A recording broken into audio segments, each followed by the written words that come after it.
Station, this is Houston. Are you ready for the event? Station is ready. Space Center Houston, this is Mission Control Houston. Please call station for a voice check. Station, this is astronaut Leland Melvin here with NASA social participants at Space Center Houston. How do you hear me? Hey, Leland, got you loud and clear. You guys sound great. So, hey, Peggy, my former commander, but you'll be taking that commander role pretty soon, so congratulations. And Shane, you guys are doing a great job. We're going to take a few questions. So, you guys ready to queue up for some questions? Absolutely. We're always ready. All right, here we go. Okay. All right. Peggy, Shane, I know you can't see me. Well, let me get this up a little higher. How you doing up there? You're up there somewhere, right? This is Tony Saragusa from Yahoo. And obviously the first boring question is going to be your prediction for the game that my producer told me I have to ask. I would never ask that, but we would like to know that down here on Earth. Well, I'm from Atlanta, so I'm picking the Falcons 30-24. Straight up, or are you going to give the 3 points? Straight up, come on. Straight up, okay.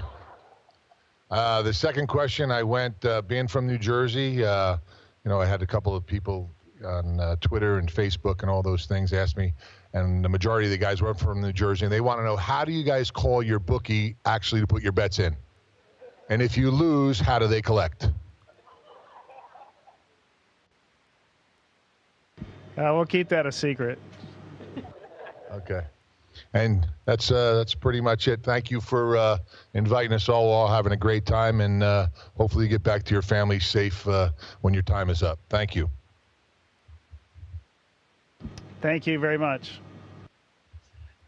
Hello, Space Station. It's Caroline here from the BBC. I don't know how I follow the comedian. Maybe it's the proper questions that the BBC ask. Just going to ask you, I'm kidding. Just going to ask you, Space Station, whether you've got control of that big lump of metal and whether you can guarantee you have the best seat in the house come Sunday above the stadium in Houston. Well, I wish we could park it above the stadium and just kind of watch from that perspective, but we can't do that. We're going to be moving at 17,500 miles an hour, whether we want to or not. But we will have the game live up here, so we'll get to watch it. And just one final question from me. I wonder if you could give us a Houston, we have a Super Bowl, and show us your touchdown celebration.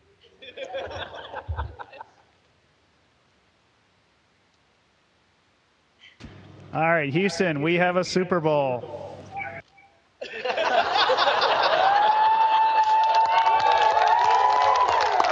Thank you very much. Hi, Robert from CollectSpace.com. So you mentioned that you're going to watch the game live. I understand it's after you go to. We were supposed to go to sleep, so that means you'll be staying up. So are you preparing any Super Bowl snacks for the game?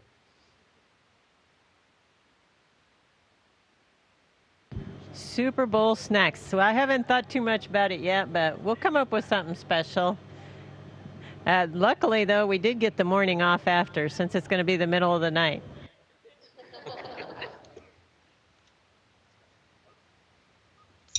Hi, I'm a little shorter. Hi, I'm Ann Brennan with Ann's Running Commentary. My readers are all about looking for the next workout. So my question for you is, how are you working out in space, and what's your favorite workout that you get to do up there? All right, we have some great machines up here. One is called ARED, Advanced Resistive Exercise Device, and it's a machine that we can do pretty much everything you can do on Earth, from squats to bench press to triceps to upright rows. Whatever you want to do, you can do it on that machine. And we can carry loads up to about 600 pounds, so definitely more than I will reach. And Peggy will probably approach that limit, but I won't. But it's a great machine. We work out about an hour a day on that. And then we have an hour of cardio or so a day. So we have a stationary bike, which is to my left that you can't see, and we have a treadmill as well. So Peggy usually does all three of those. We call it a triathlon for her workout every day. I usually do one of the aerobics and the ARED device for my workouts every day. Awesome. Thank you. Hi, I'm Shannon Younger, and I write for a lot of families and a lot of kids who play sports, and I was wondering if you could tell me how you think spaceflight is a lot like a team sport. Well, teamwork is actually incredibly important to us at NASA in general. It's important in small groups like the group that we have up here, but more importantly, it's actually a fantastic relationship that we have with ground teams all over the world. That teamwork is very, very special to us. I think also athletics provide you a way to test yourself physically and mentally, and which I think is good training for jobs like we have. Thanks so much. Hello, I am Siam Proctor from South Mountain Community College, and I want to know if you could play football on the moon or Mars, which would you choose? Well, I've always wanted to go to the moon, so I think I'd pick the moon. Just because that's when I was a little kid, I grew up watching the Apollo astronauts walking on the moon, and I always had that as a dream, so I would choose that. I'd vote for Mars. Thank you. Hello, I am PR Christina. I do social media and things like that. And my question is, what has been the most unexpected thing that has happened to you since you have left Earth?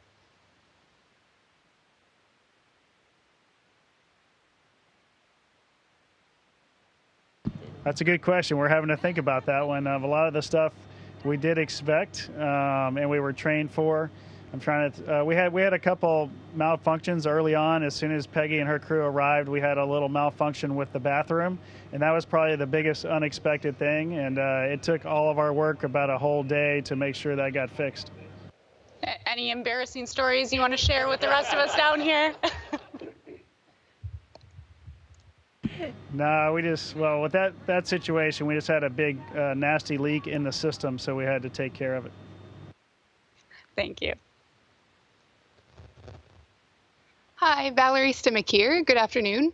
I know you just passed over Patagonia, which is beautiful from our view down here on Earth, but I'm curious what your favorite site is from orbit.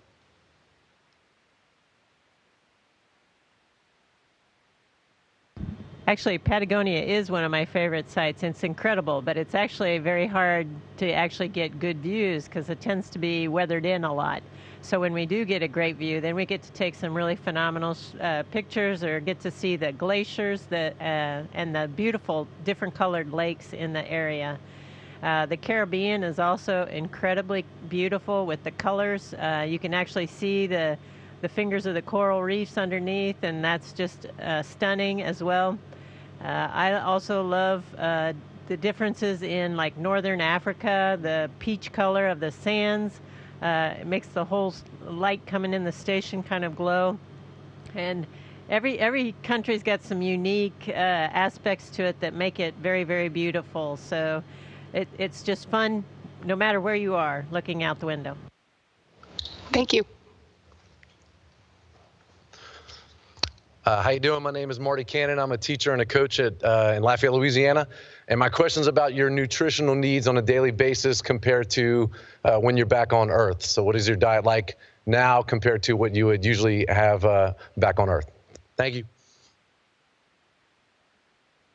Yeah, great question. And it's a huge part of our health up here. If we don't eat, the proper amount of calories and work out, like I mentioned before, then we're going to lose bone mass, bone density, and muscle mass. So we don't want any of those things to happen. So to help us alleviate those problems, we're working out and we're trying to eat. They want me to eat about 3,000 calories a day. I'm eating all the time, and I can't get to 3,000. So I'm trying, but it's really hard. I think our portions are a little smaller up here, but I just feel like I'm eating all the time, so we're just not getting the exact calorie count that they're wanting me to get. So far, I haven't lost any mass. We have a mass measurement system up here where about every month we measure ourselves, and so far I'm kind of holding steady, so that's a good thing. Hi, Peggy and Shane. This is Herb Baker. I actually just retired from NASA, but I can't stay away, obviously. So my question is about the Bigelow expandable module. Have you guys spent any time in it, and is it passing all of its tests? Actually, Shane was in it once very early on in his mission, and we're going to go in tomorrow, as a matter of fact. We're doing some testing in there, and actually trying to assess if that type of hardware is going to be valuable for us in future missions, whether it's building habitats on planets or adding additional modules to space stations like this one. Thanks. Hi, I'm Alexandra Becker with the Texas Medical Center, and my question is, what are you doing on the International Space Station to help advance human health here on Earth?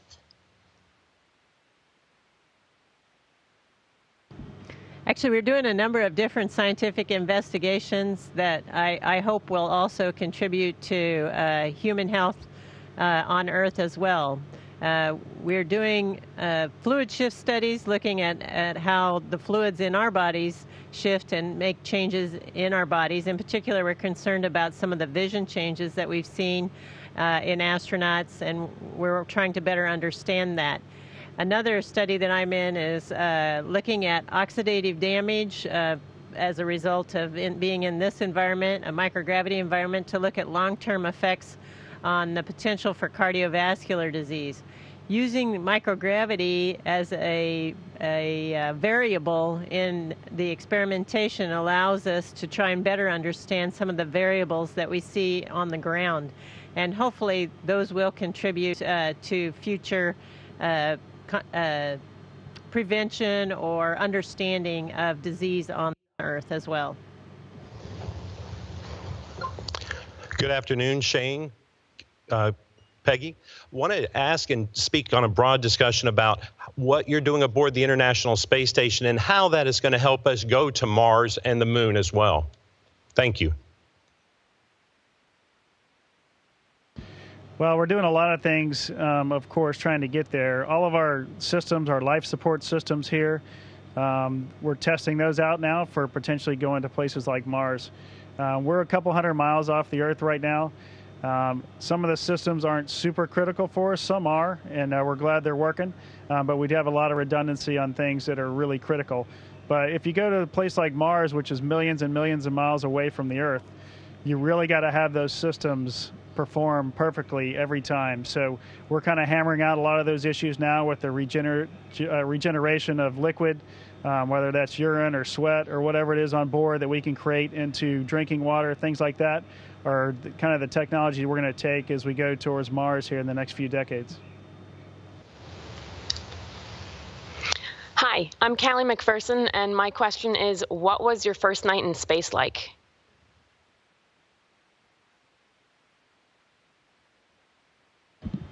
Let's see. I don't remember a whole lot of it. We got up here kind of in the middle of the night, so we had a few hours of work to do, and then we kind of just went to bed.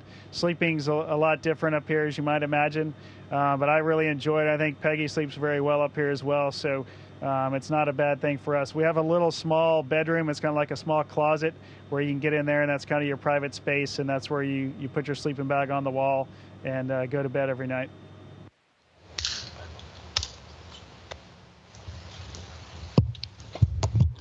Hi, my name is Jessica Bolaños, aka Fancy Capitalist with Good Sparrow. And my question is, what is your favorite thing to do in space?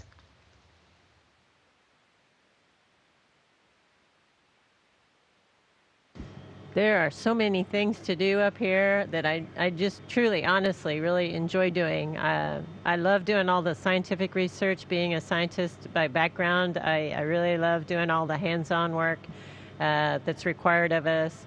Shane and I have had an opportunity to do spacewalk, already, and that's a very interesting mental and physical challenge that I enjoy very much as well. And the view gets even better when you're outside in a spacesuit. And of course, every day, like I mentioned, the views of Earth are incredible and beautiful and so varied that it's impossible to get tired of looking out the window.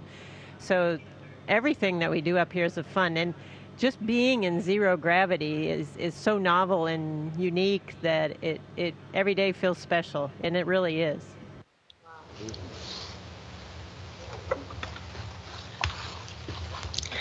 Hi, Shane. Hi, Peggy. This is Kate Baker from the Science Fiction and Fantasy Writers of America. First of all, this is so cool.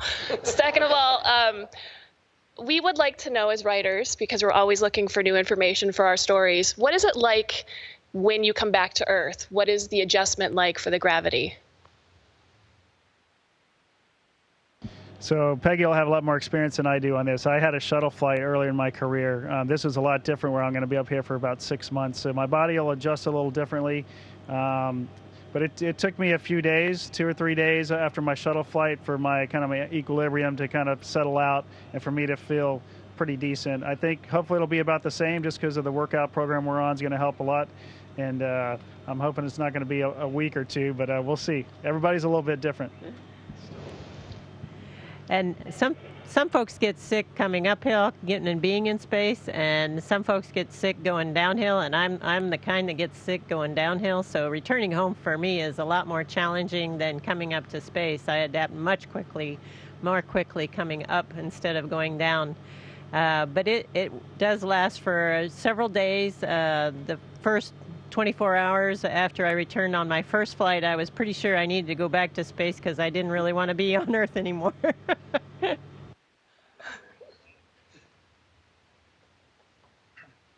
Good morning, Peggy. Good morning, Shane. My name is Sandy Max. I'm from Milwaukee, Milwaukee PBS and also radio, WKLH. Thrilled to be part of NASA Social, and this is like the ultimate long-distance call. So thank you for your time today. We are all just super crazy excited to be here. And the fun thing about social media is I asked a lot of people, like, well, I'm your eyes and ears. What would you want to ask? So my friend Harvey wanted to know, what is the brightest light, natural or man-made, that you can see from the ISS that's on Earth?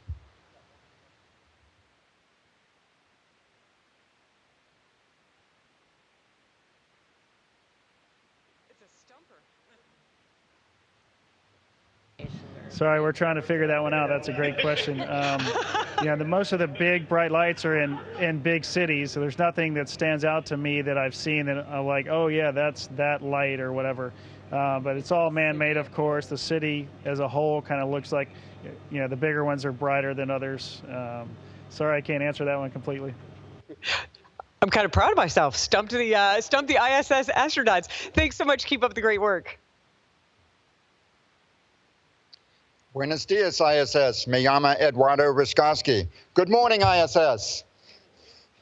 I'm blessed to have the last question of the day here, but first I want to mention that I grew up in a small town north of Pittsburgh, where another football dynasty happens to reside. And I played high school football, but soon learned when I graduated that sports was not for me, and then the aerospace and sciences were, and I got into that. So I'm a space cadet, and that is the basis for my question, which is the last question today. Last week, NASA's Solar Dynamics Observatory photographed a large canyon-shaped hole that opened in the sun's atmosphere.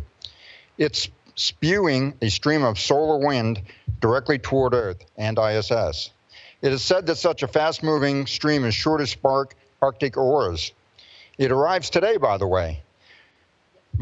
My question is, were there any cautions taken by ISS in front of its arrival?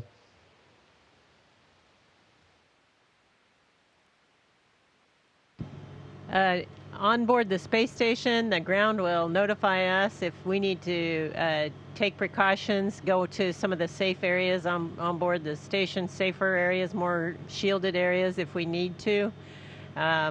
The auroras can be incredibly beautiful when they show up, so there's the positive side of that. We haven't seen any great ones on this mission, but I have seen some on previous missions, and they're amazing to see.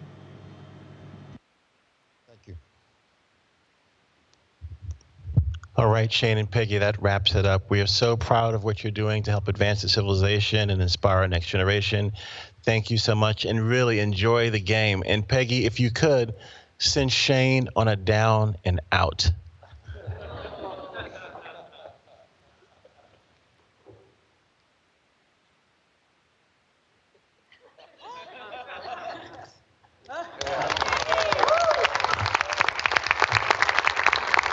Thank you, guys.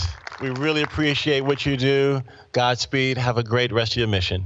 Thanks, everyone.